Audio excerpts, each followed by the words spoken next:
My name is James Omao. I'm the head teacher at St. Paul's Primary School. St. Paul's Primary School is situated in Nakuru town, on the southern part of Nakuru down on Kalewa Road. St. Paul's is a school which was started way back in 1940s by the Catholic missionaries for the children of their servants. The school is situated in a slum area called Bondeni, where we have inhabitants of this area are, most of them live below poverty level. And that is our main catchment area for the school.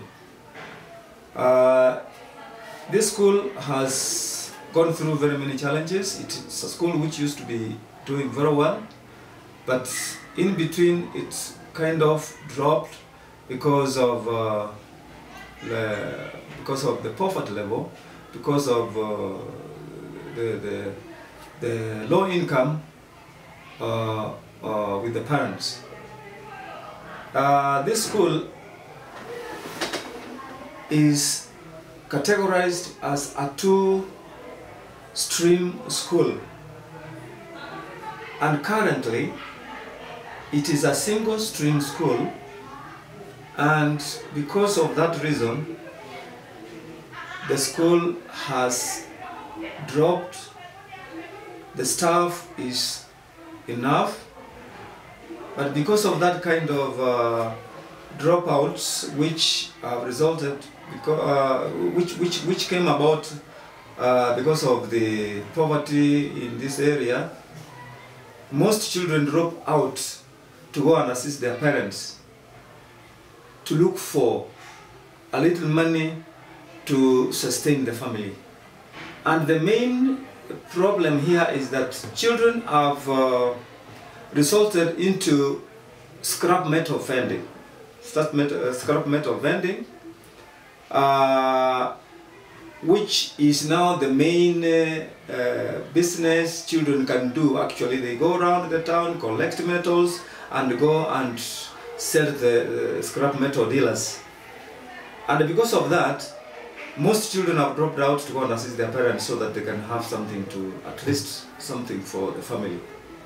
And that has made the school have a very low income. Children are in, out, because most of them come from homes without even taking lunch. Some don't even have, they miss supper. Some have nothing even in the morning for their breakfast, and they cannot be able to stay in a school for a whole day hungry in an empty stomach. And therefore, generally, that's a serious problem which has affected the school, and therefore it has gone down now up to where you realize in a class of 20, this week there are 15, the other week there are different 10, 5 are not there, who were there last week, they are not there this week, and therefore it has made even the standards to go too low. For the last few years, the school has been performing very poorly. From the year 2005, the school had a mean score of 218, and it dropped gradually to 06, 208, 09, it had 194. So you can see it's dropping, coming down, and because of that reason, nobody, even the parents, most parents who know really about the education, who want to take their children to schools, do not prefer this school, therefore, which has made this, therefore, which has contributed to the low enrollment. Otherwise, the main reason, the main problem we have here is because of that metal scrap vending, children have also, those who do this business, they have turned now into vandalizing the school. Going around the schools, we have metal windows which have all been vandalized. There are no glasses, most of the metals have been plucked off, including even the windows themselves. And therefore, children here, the school in general now is very insecure.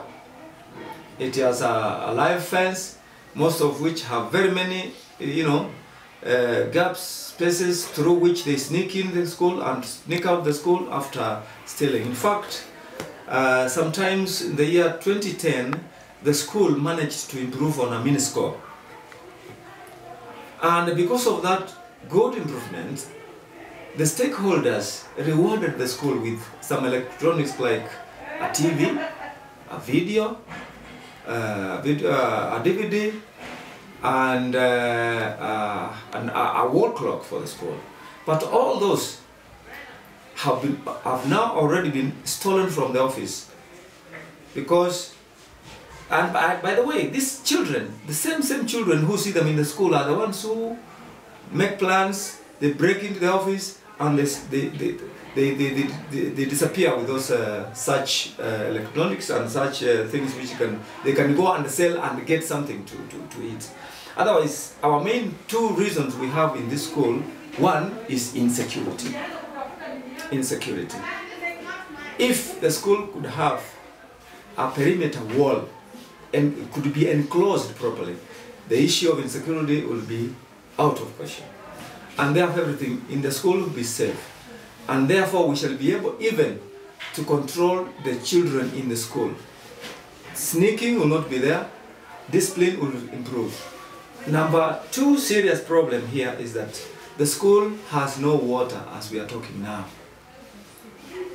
The school used to have piped water, and the pipes are on the ground, they are there at the school. Hi, how are you? But because of the usage over a period of time, the school owes the water company about 700,000 now, 700,000 shillings. And 700,000 shillings for a school like St. Paul's to raise to pay that bill is almost impossible. However, the parents have tried to raise up to around 60,000 shillings, which we have paid to the company, and the company is not really satisfied, and they are saying they are not going to give us the water until we clear the bill. Clearing this bill is impossible because parents are poor, they cannot afford that. The government is giving us very little money to pay for water along with electricity, and because of the low enrollment in the school, and the government provides or gives allocates money to a school as per the number of children. They allocate an amount for a child, not as a school in general. They allocate per child, and therefore the lower the enrollment, definitely the disbursement is going to be low, which cannot sustain the school. We cannot manage even to employ a watchman during the day to take care of the school. We can only manage to pay for a night guard who can do it during the night only, and again we are not even still able to pay that night guard because the amount allocated to us per year cannot sustain a guard for 12 months. So it is a major problem, and therefore water currently we buy. We have tried to do a little water harvesting, but still we are far below our expectation. However, another problem which is affecting these children greatly also is the fact that they come from poor homes. Some of them come to school hungry. Our wish is if we could get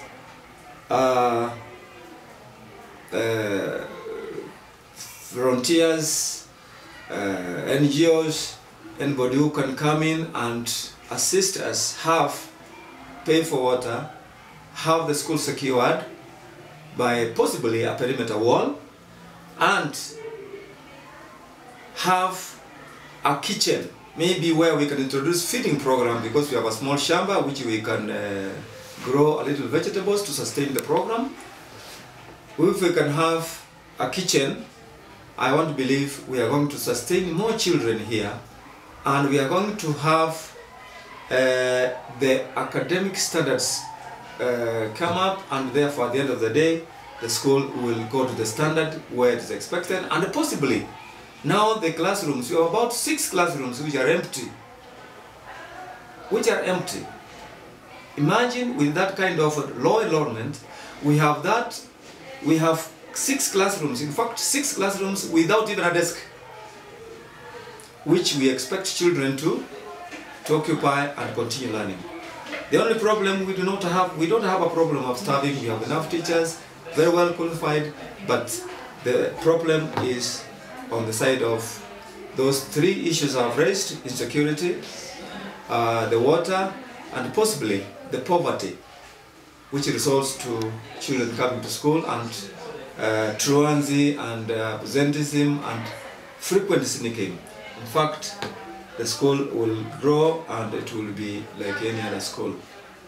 We have our teachers who have visited us, volunteer teachers like Kimberly was here sometimes, like Tom, who is currently here, like Winnie, who is currently here. We are requesting if they could assist us to get some donors who can give us, who can assist us, who can facilitate that kind of assistance to enable us also upgrade the school, to make, change the facelift of the school, and possibly have a higher enrollment in the school and a better performance.